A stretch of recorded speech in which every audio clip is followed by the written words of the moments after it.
बच्चों last term पर हम लोगों ने डिस्कस किया था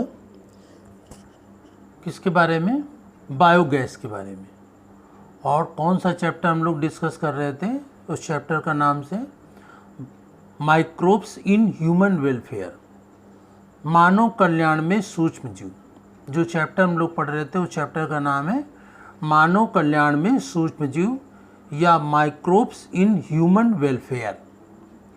तो मनुष्य अपने लाभ के लिए या मनुष्य अनेक प्रकार के जो उत्पाद हैं, अनेक प्रकार के जो कार्य हैं, उसमें सूक्ष्म जीवों को कहाँ कहाँ पर कैसे उपयोग करता है और यह सूक्ष्म जीव मनुष्य के लिए किस प्रकार से उपयोगी होते हैं और कहाँ कहाँ पर उसका लाभ होता है, ये हम लोग इस चैप्टर में पढ़ रहे हैं। सूक्ष्म जीवों से हमें क्या क्या फ़ायदे होते हैं। तो सूक्ष्म जीवों से होने वाले जो फ़ायदे होते हैं उनको इस चैप्टर में डिस्कस कर रहे हैं, जिस चैप्टर का नाम है माइक्रोब्स इन ह्यूमन वेलफेयर, मानव कल्याण में सूक्ष्म जीव। इसी के अंतर्गत लास्ट टर्न पर बायोगैस के बारे में पढ़ा था, क्योंकि बायोगैस मीथेन गैस होती है और इस गैस को बनाने में भी सूक्ष्म जीवों का उपयोग होता है। सूक्ष्म जीव गोबर को सड़ा करके गोबर गैस बनाते हैं, जिसका उपयोग किस में किया जाता है, खाना पकाने में और प्रकाश उत्पन्न करने में किया जाता है। तो इस प्रकार से इसी के आगे आज हम लोग पढ़ते हैं बायो फर्टिलाइज़र। बायो फर्टिलाइज़र या जैव उर्वरक। बायो फर्टिलाइज़र या इसको हिंदी में कहते हैं जैव उर्वरक। बायो फर्टिलाइज़र या जैव उर्वरक क्या है, मतलब कि जो उर्वरक या जो फर्टिलाइज़र सूक्ष्म जीवों की सहायता से तैयार की जाती है, जीवाणुओं या कवकों की सहायता से, तो वो कहलाता है बायो फर्टिलाइज़र या जैव उर्वरक। तो बायो फर्टिलाइज़र और जैव उर्वरक में यहाँ पढ़ते हैं राइजोबियम। सबसे पहले ये राइजोबियम बैक्टीरिया है। राइजोबियम बैक्टीरिया, या इसका पूरा नाम है राइजोबियम लेग्यूमिनोसेरम। राइजोबियम लेग्यूमिनोसेरम दाल कुल के जो पौधे होते हैं, जैसे चना है, मटर है, मूंग है, अरहर है, इन दाल वाले पौधों की जड़ों की गांठों में रहता है। और ये बैक्टीरिया दाल वाले पौधों की जड़ों की गांठों में रहता है, वायुमंडल से नाइट्रोजन को लेकर के पौधे को नाइट्रोजन देता है नाइट्रेट के रूप में। पौधे नाइट्रोजन को किस रूप में लेते हैं, नाइट्रेट के रूप में लेते हैं केवल। तो ये बैक्टीरिया पौधे को नाइट्रोजन उपलब्ध कराता है नाइट्रेट के रूप में। तो ये जीवाणु पौधे के लिए उपयोगी होती है। इसीलिए दाल वाले पौधों में नाइट्रोजन बहुत ज़्यादा होती है, क्योंकि उसमें दाल बनती है। दाल में क्या होती है, प्रोटीन ज़्यादा होती है। प्रोटीन में क्या होती है, नाइट्रोजन होती है। तो दाल वाले जो पौधे होते हैं वो प्रोटीन क्यों बनाते हैं, क्योंकि उनको नाइट्रोजन मिल जाती है। नाइट्रोजन ये जीवाणु देता है। कौन सा जीवाणु, राइजोबियम लेग्यूमिनोसेरम। तो पौधे की उर्वरता बढ़ जाती है, उसकी फर्टिलिटी बढ़ जाती है। तो इस प्रकार सूक्ष्म जीव बैक्टीरिया राइजोबियम क्या करता है, नाइट्रोजन को नाइट्रेट के रूप में पौधों को देता है, वायुमंडल से नाइट्रोजन लेता रहता है। तो इस प्रकार ये एक तरीके से फर्टिलाइज़र देने का काम करता है। नाइट्रोजन पौधे की वृद्धि में सहायक होती है। इसके अलावा जो स्वतंत्र जीवी होते हैं, स्वतंत्र रूप से मिट्टी में रहते हैं, जैसे कि Azotobacter, Azospirillum, blue green algae, Azolla, ये स्वतंत्र रूप से मिट्टी में रहते हैं और ये वायुमंडल की नाइट्रोजन को लेकर के नाइट्रेट में परिवर्तित करके मिट्टी में मिलाते रहते हैं। मिट्टी में स्वतंत्र रूप से रहते हैं। कौन कौन से, Azotobacter, Clostridium, Azospirillum, blue green algae, Azolla, ये स्वतंत्र रूप से मिट्टी में पाए जाते हैं ये बैक्टीरिया। और ये वायुमंडल से नाइट्रोजन को लेकर के मिट्टी में नाइट्रोजन की मात्रा को बढ़ाते रहते हैं। तो इस प्रकार मिट्टी की उर्वरा शक्ति बढ़ जाती है, उसकी फर्टिलिटी, उसकी उर्वरता बढ़ जाती है। इस प्रकार सूक्ष्म जीव जो हैं, micro organism, bacteria, blue green algae, ये मिट्टी की उर्वरता को बढ़ा रहे हैं। बायो फर्टिलाइजर दे रहे हैं बना करके। तो इस प्रकार से ये उपयोगी होते हैं। इसके अलावा Anabaena, nostoc, cyanobacteria, Anabaena, nostoc, cyanobacteria, ये सब बैक्टीरिया भी मिट्टी में नाइट्रोजन की मात्रा को बढ़ाते हैं, उर्वरकता को बढ़ाते हैं, फर्टिलिटी उनकी बढ़ती चली जाती है।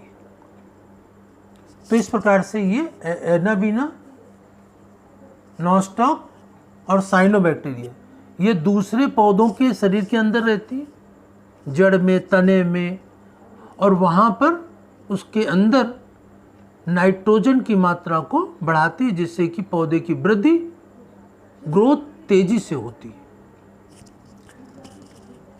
ये एनाबिना एजोली, एनाबिना साइकेडी, एनाबिना एजोली और एनाबिना साइकेडी, ये दोनों एल्गी, सूक्ष्म जीव, माइक्रो ऑर्गेनिज्म, ये साइकस पौधे की प्रबलाभ जड़ या कोरेलाइड रूट, साइकस पौधे की कोलेराइड रूट होती है या प्रबलाभ जड़, जो जमीन के अंदर से ऊपर आ जाती है, उस पौधे की जड़ों के अंदर होते हैं, है ना। कौन कौन से? एनाबिना एजोली और एनाबिना एनाबी साइकेडी, ये सूक्ष्मजीव माइक्रो ऑर्गेनिज्म साइकस पौधे की जड़ों की कोलेराइड रूट प्रबलाभ जड़ में होते हैं, जो कि इनमें उर्वरता को बढ़ा देते हैं। और इनके कारण ये शैवाल हैं, एल्गी हैं, ये जड़ें ऊपर आ जाती हैं उनके अंदर, ये तो प्रकाश संश्लेषण की क्रिया में भी ये सहायक होते हैं, जिससे कि ये जड़ें अपना भोजन भी स्वयं बना लेती हैं, क्योंकि शैवाल है तो प्रकाश संश्लेषण करेंगे। तो ये जो प्रबलाभ जड़ें होती हैं, कोलेराइड रूट होती हैं, उनमें ये शैवाल होते हैं, जिसके कारण ये पौधे की जो जड़ें होती, जड़ें वैसे सामान्यतः प्रकाश संश्लेषण नहीं करती, फोटोसिंथेसिस नहीं करती, लेकिन इनकी उपस्थिति के कारण प्रकाश संश्लेषण हो जाता है और वो भोजन अपना बना लेती है। इसके बाद जो अमोनिफाइंग बैक्टीरिया है, ये अमोनिफाइंग बैक्टीरिया जो होते हैं, विभिन्न प्रकार के जंतुओं और पौधों के मृत शरीर को और उनके शरीर से निकले हुए पदार्थों का, अमोनिफाइंग बैक्टीरिया जंतुओं और पौधों के मृत शरीर और उनके शरीर से जो भी पदार्थ निकलता है, उन सबको सड़ाने गलाने का कार्य करते हैं।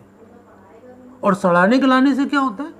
जो बायो फर्टिलाइजर, जैव उर्वरक बन जाती है। तो ये अमोनिफाइंग बैक्टीरिया बायो फर्टिलाइजर बनाने में सहायक होते हैं।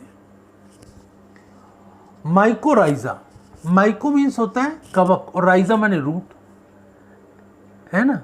ऐसे कवक जो दूसरे पौधों के जड़ों के अंदर या बाहर सहजीवी या सिम्बायोटिक रूप में रहते हैं, उन्हें माइकोराइजा कहते हैं। ऐसे कवक जो दूसरे पौधों की जड़ों के अंदर या बाहर रहते हैं और सहजीवी के रूप में रहते हैं।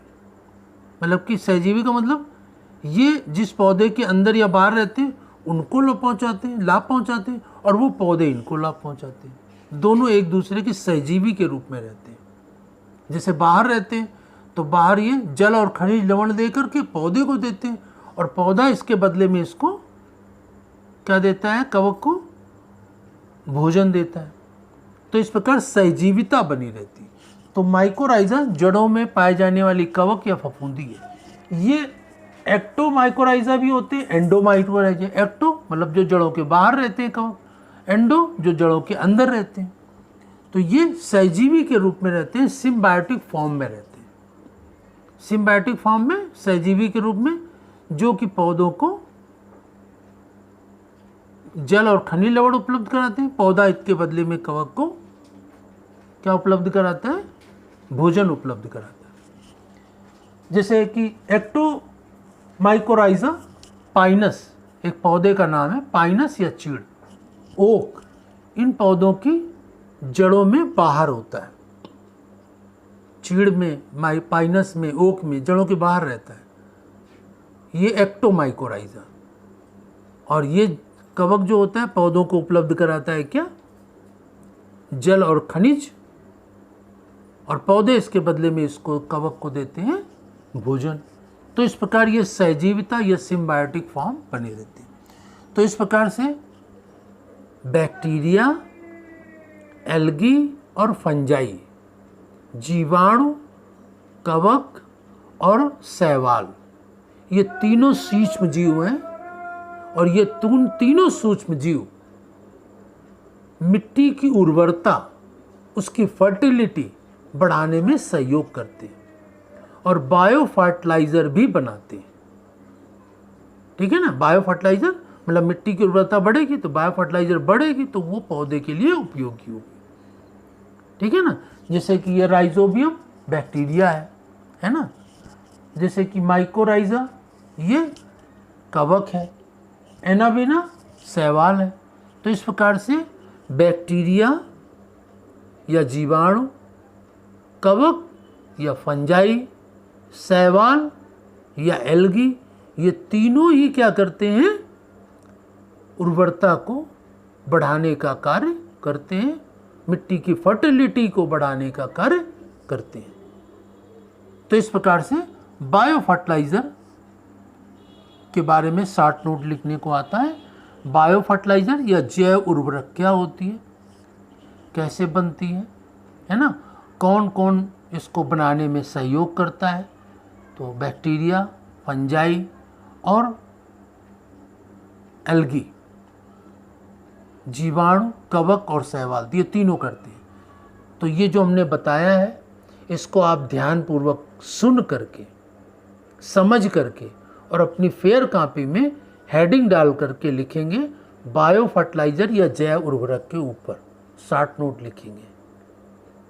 ठीक है ना, ये जो नाम मैंने बताया इनको ध्यानपूर्वक सुनेंगे, जो वर्णन मैंने बताया इसका उसको ध्यानपूर्वक सुनेंगे और इसको समझ करके अपनी फेयर कॉपी में नोट करेंगे। फिर इसके बाद नेक्स्ट टर्न पर नेक्स्ट टॉपिक को हम लोग डिस्कस करेंगे। तो ये bio fertilizer most important topic है, इसके ऊपर शॉर्ट नोट और क्वेश्चन बोर्ड में ज़रूर आता है। तो ध्यानपूर्वक इसको लिखेंगे और समझेंगे, समझ करके लिखेंगे।